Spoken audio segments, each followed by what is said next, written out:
You're listening to CoBB, Conversations on the Business of Brands, with Sudeep Chawla and Sharavana Raghavan.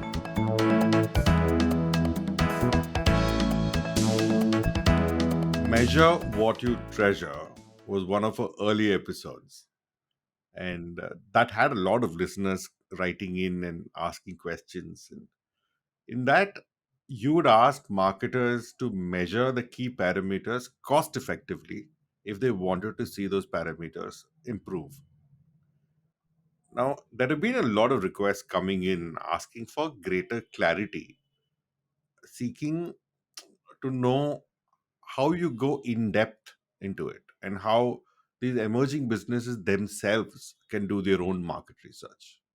So, this episode, I'm taking the opportunity to ask you the hard questions on how we can set up DIY market research in emerging businesses. Okay. To start from the basics, there are two kinds of market research: qualitative and quantitative. Can you start off by telling us the difference between the two? Okay. So let's talk about qualitative and quantitative research. Now, qualitative research is about taking some kind of a stimulus to the consumer, then getting a quick reaction. It allows you to ask a number of questions, go in depth with your whys.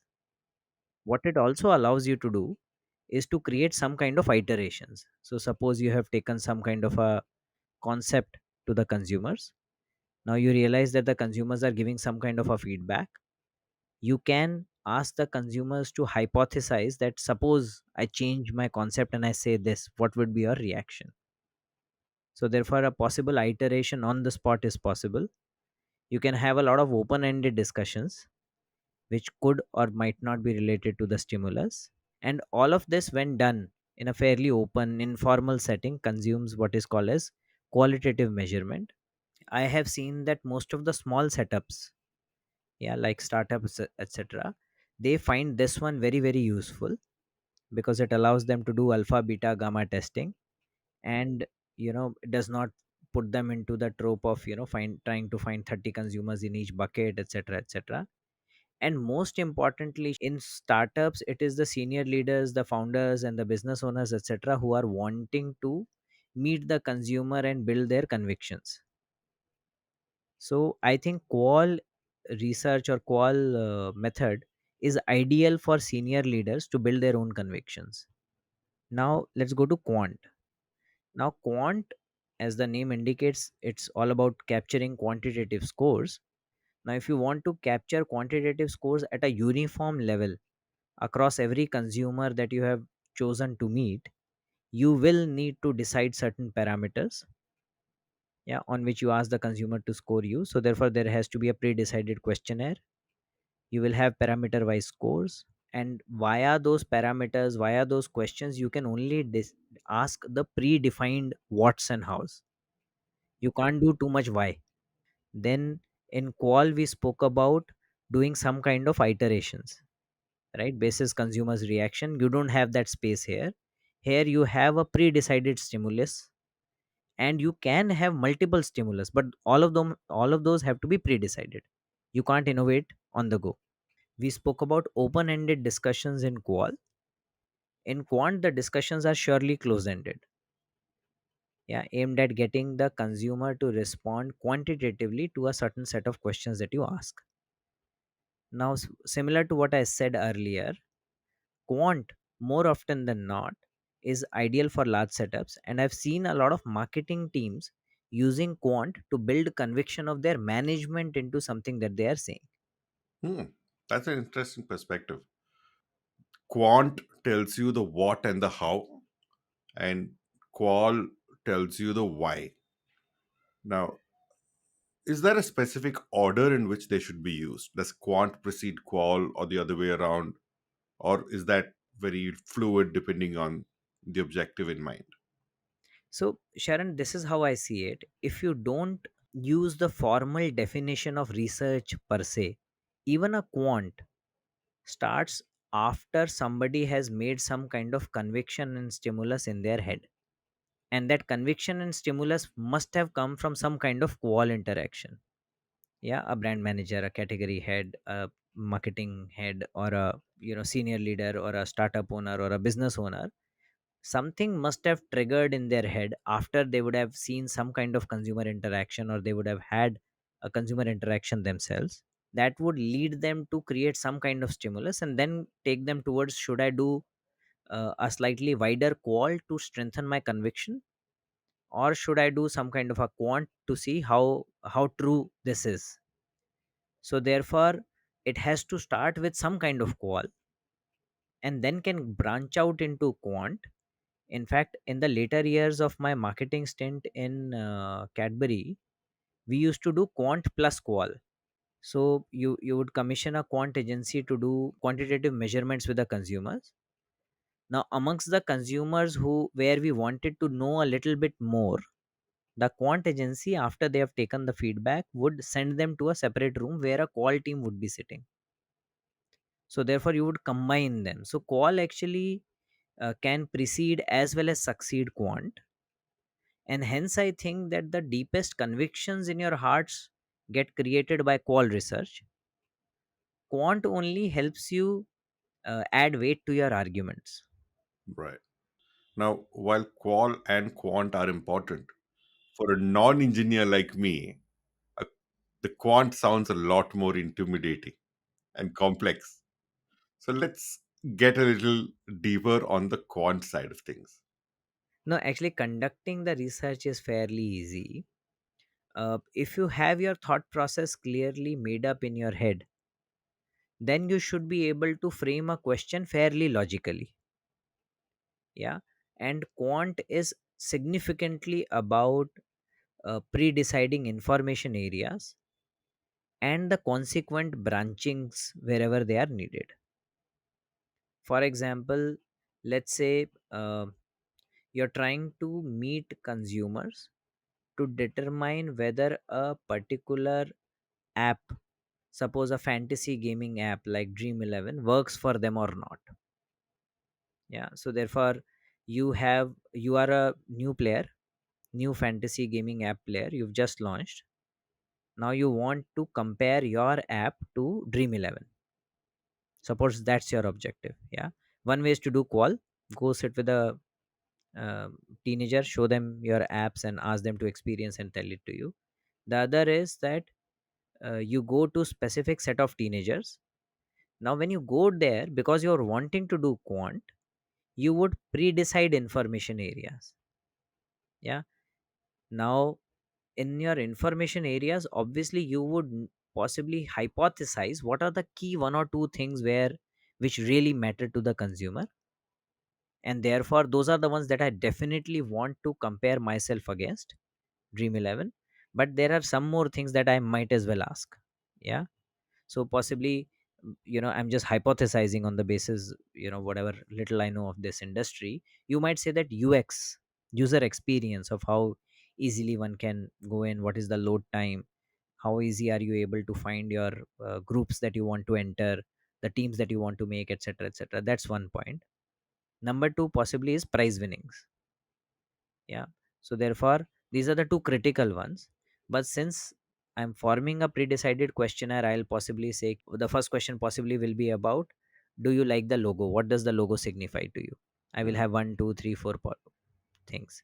There I will do an EFLs where we'll say, do you like this logo? If the person says no, then I will have few more branchings to say you don't like it because tuck tuck tuck tuck. Yeah. And you try and capture that. Now Right. when you get to the meat of it, you will say that, because first you will try and capture absolute scores. So you will, for example, if my app is called my dream app, yeah, Mm. versus Dream 11, so I'll say, when you went through the entire journey of forming your team on my dream app, how easy was the process? Please rate it on a scale of 1 to 10. 1 is very difficult and 10 is very easy. Mm. So I get a absolute score done. Yeah, on various parameters. Similarly, how attractive do you find the prize winnings Right. on a scale of 1 to 10? Then I will put my competitor in the mix and I'll say, now Now that you've experienced Dream 11 also, now tell me, as compared to Dream 11, how easy or how good do you think the CX or consumer experience of My Dream app was? Mm. Yeah, better than, way better than Dream 11, better than Dream 11, exactly same as Dream 11, poorer than Dream 11, and very poor as compared to Dream 11. That, Mm. those 5 6 options I'll put, and I'll ask them to rate. Similarly, attractiveness of prize winnings, Right. that as compared to so this is how you keep making your questions. Mm. And wherever you think you would want to delve deeper, you would have to hypothesize on basis of on your on behalf of your consumers, and you would have to create an if else loop. Yeah, What loop is that? if else loop. So Right. if the consumer says, then I will ask this, else I will ask this. Got it. You keep creating those loops, and therefore it becomes a fairly comprehensive large questionnaire. So a big battle is won when you have already designed a good questionnaire, and which gives you the sort of output that you really need. Right. So, how long can the questionnaire be? Is there a limit to the number of questions you can ask the respondent? See, ideally people say that anything more than 13 or 14 questions, or more importantly anything more than 16 to 20 minutes, becomes irritable for Right. any consumer. Yeah, Mm. and now it also depends, Sharan, on how are you doing this. There are, for example, independent center testing, where you ask consumers to come to a certain place. They come by, sit on a desk, talk to you, and then they go away. In such settings, you can expect the consumers will give you 15 20 minutes. Yeah. Now, sometimes you are trying to conduct this research in consumers' natural settings. For example, homes, colleges, canteens, etc. There you might not get 15 20 minutes. Yeah, you might only get 10 minutes. So therefore that's one defining scenario, but otherwise the research rule says that anything more than 16 to 20 minutes tends to then numb down the consumer, and the consumer will then give you random responses. Right. Yeah, Be very sharp in the kind of questions you want to ask. correct. And ask yourself, while you're designing the question, what will I do if I get the answer to this question? Mm, exactly. What's the actionable? Yeah, if it has an actionable, very good. If it does not have an actionable and you have to think about it, then junk the question. So that's the first point, that you have to do significant amount of decision making when you are making your questionnaire. The second is about recording without bias. As a founder, business owner, brand owner, etc., etc., too often you tend to take umbrage, or you say, okay, how dare the consumer say this. Or you start defending to the consumer So that's responding. something you can't do. You just record what they are saying, you don't even start concluding. And that's why this is quant, because the conclusion happens towards the end. That's when you say how many, what percentage of people are saying this or not. If first 5 consumers completely junk your concept, it does not mean that the concept is poor. Number 2, even if all 30 junk, or all hundreds of them junk, which means the concept was really poor, so it is perfectly fine. So therefore, approach it very very objectively, without any bias, and respect the consumer feedback. Third piece in quant is around being statistically correct. So depending on how many buckets are you going to cut your data into, you will need to determine the number of respondents that you go to. Suppose you're doing a research around app, like we said, My Dream app versus Dream 11. Now you launch this app. Suppose you say that I want to study the results of this research. I want it in 4 buckets. So adult uh, men, adult women, teenage boys, teenage girls. Each bucket, the score to be read, it has to be statistically significant. And the definition of statistical significance says that each bucket has to be at least 30 respondents. So therefore 30, 30, 30, 30, you would have to go to 120 respondents for sure.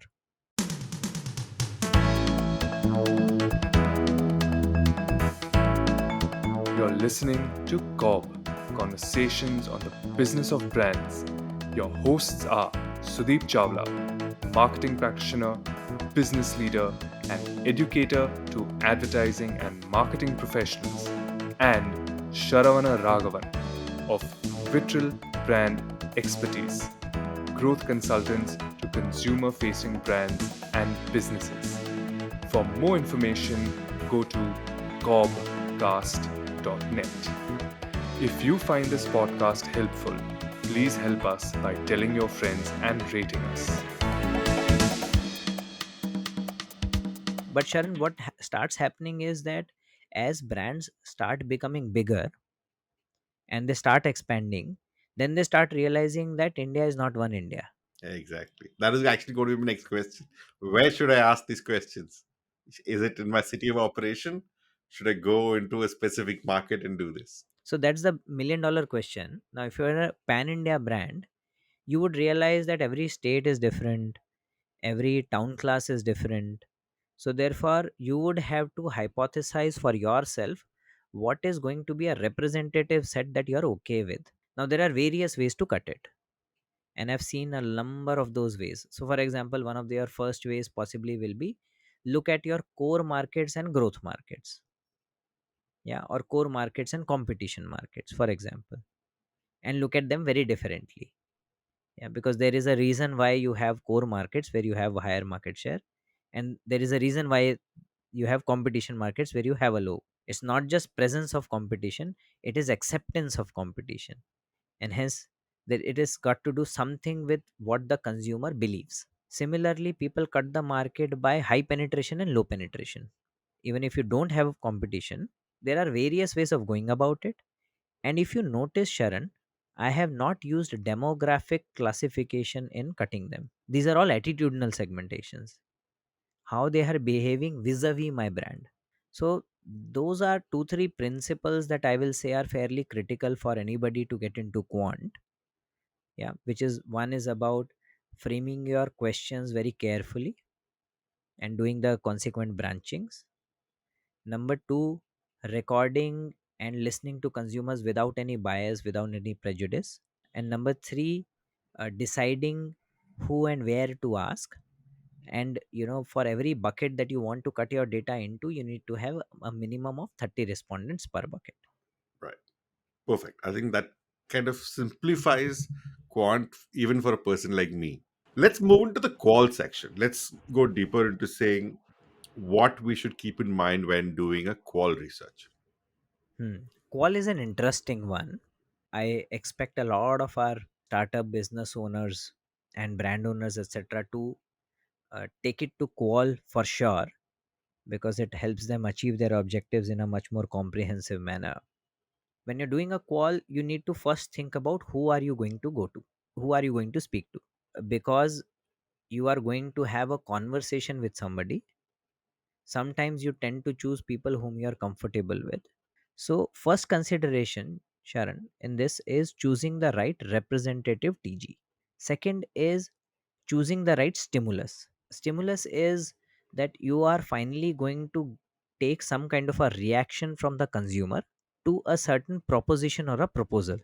So either it is a product, or it is some kind of an app, or it is some kind of a story, or it's some kind of a concept, anything. Something for them to react to. Correct, something for them to react to. So that's called stimulus. So you have to choose the right stimulus. Then third is, once you have the right stimulus, you have to ask the right questions and right follow up questions. And there are some principles there that if you are aware of, you would possibly end up doing it better. Last but not the least is using the right questioning techniques. And there's a little bit of a nuance there, which if employed, can help you generate the right responses from a consumer without them feeling really conscious about it. So let's get into choosing the right TG. Since you're not employing an agency, you are going to do it first hand. One of the first things that a startup owner uh, you know comes to their head is, let's go to my friends Or family or or family. my employees and Yeah, ask them for the reaction to this ask them first. to the reaction. It's good you ask for their reaction, but don't mistake it for your consumer's reaction. Absolutely. Yeah, so my suggestion would be to go find your consumers, stand outside a shop and see who comes and buys. Even if, for example, you can't find your consumer that way, if you have to go via your contacts, so go to your contacts of your contacts, people who are your secondary and tertiary contacts, and therefore their need to be biased towards you will be significantly lower. Now, second is this is something that Sharan, you and I have covered in the past, is that when you're choosing consumers to go to, and if you're wanting to make buckets, as we were saying earlier, and you want to talk to two, three kinds of consumers, ideally you should choose them attitudinally and not demographically. Yeah, so you might want to therefore say that I want to go to my brand acceptors and my brand rejectors. Yeah, so that's how you should choose. Third is that when you're going to meet your TG, it is always ideal to meet them in neutral or natural surroundings. So when I say neutral, what I mean is don't get the consumer to come to your office. That is going to be disastrous. So therefore, it is better that you go to them, meet them in their natural household. Yeah, meet them in their house, meet them in their open area somewhere near their house, in a park, etc., etc., where they feel comfortable. Yeah, finally, in all of this, the comfort of the target segment is of paramount importance, because only when they are comfortable will they be their honest self with you. Yeah, so those are the two, three points around choosing the right representative TG, and some key pointers, just keeping them in mind will take you to the right set of people. Now, second part is around choosing the right stimulus. You could choose anything and everything which allows you to express the proposition to your consumer. So therefore, don't worry about the format of the stimulus. If you think that you can tell a great story, you might as well narrate it to the consumer. It doesn't matter. Yeah, if you want to write it down, please write it down. If you want to describe it, please describe it. If you've made a demo of it, please take the demo along. Yeah, if you have the product itself, very good, take the product along. It's just that you would have to be clear that the closer you are to the product, whatever your stimulus is, the closest it is to the product, the better quality response you will get from the consumer. Yeah, when it isn't at concept stage, all of us tend to overstate some of the benefits and understate some other benefits without realizing which one of these is more important for the consumer. The closer your stimulus is to the product, the consumer discovers whatever is good for them or not good for them, and they will then narrate it back to you. So just try and take it to whatever completion finishing that you can, and take it to the consumer.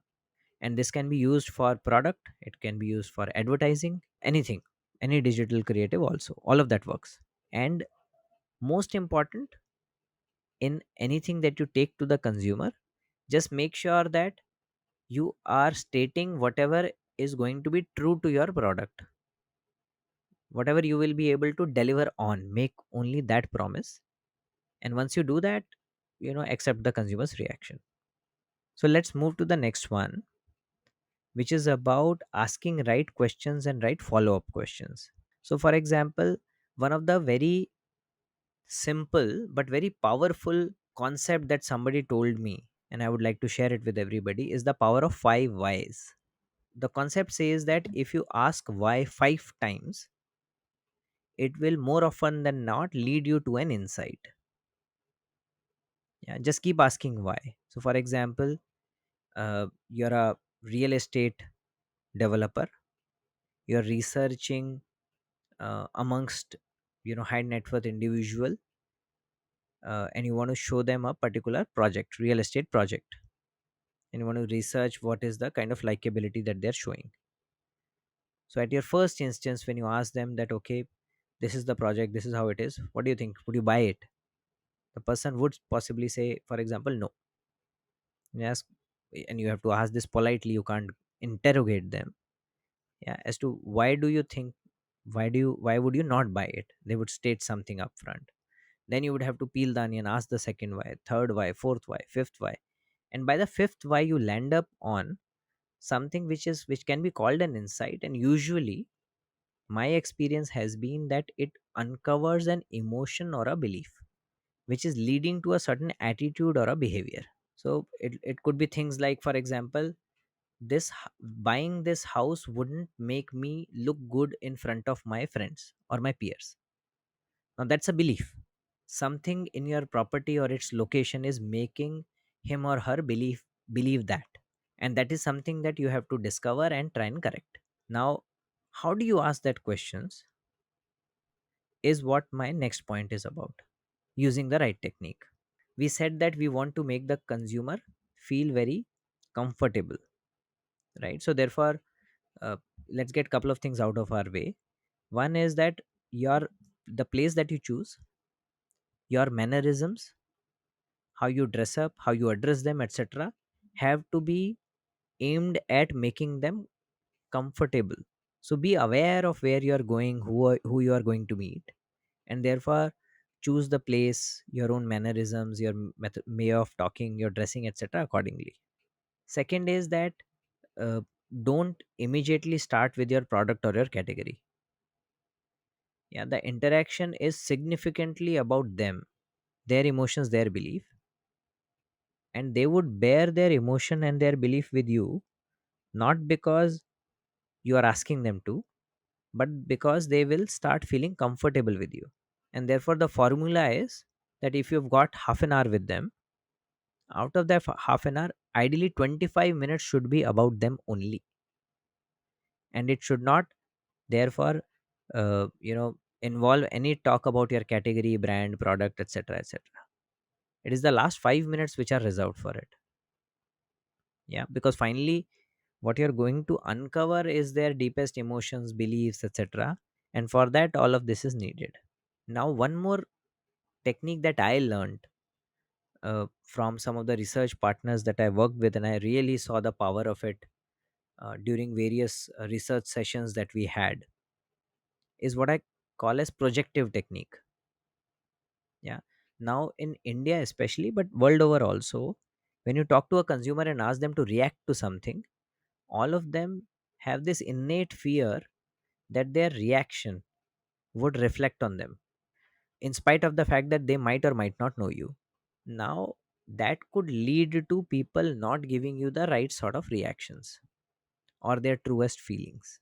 Therefore, usually researchers employ what is called as projective technique. And in projective technique, what they do is they ask the person to project it on somebody else.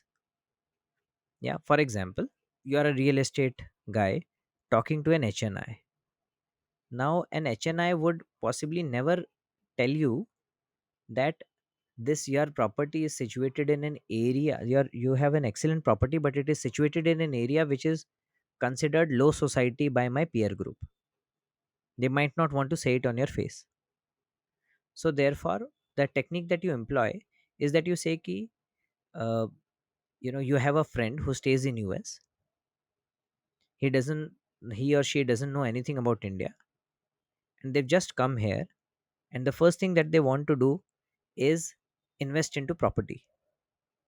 Yeah, so therefore what do you think their considerations will be? One, two, three, four, five. And which areas do you think they will include and not include? Or the other way around, if they were moving around and looking at all properties, what do you think they will like and dislike about this property? Now, since it is their friend who has come from US talking, it does not reflect on them. So, therefore, we spoke about four considerations: choosing the right TG, not going to your contacts, but contacts of your contacts. Number two is about having a certain stimulus as close to the product as you can so that you can get the right response. Third was about asking the right questions and follow up questions. Yeah. And fourth one was around the right techniques. And within the technique, the key thing is about making them comfortable, talking a lot more about them versus you and your product and your category. And keep in mind the projective technique. Whenever you think that the TG might become uncomfortable sharing their truest reaction to something that you've asked, ask them to project it on somebody else. Lovely, Sudeep. This, I think, is a very, very useful episode. Thank you so much for the time. Thank you, Sharan.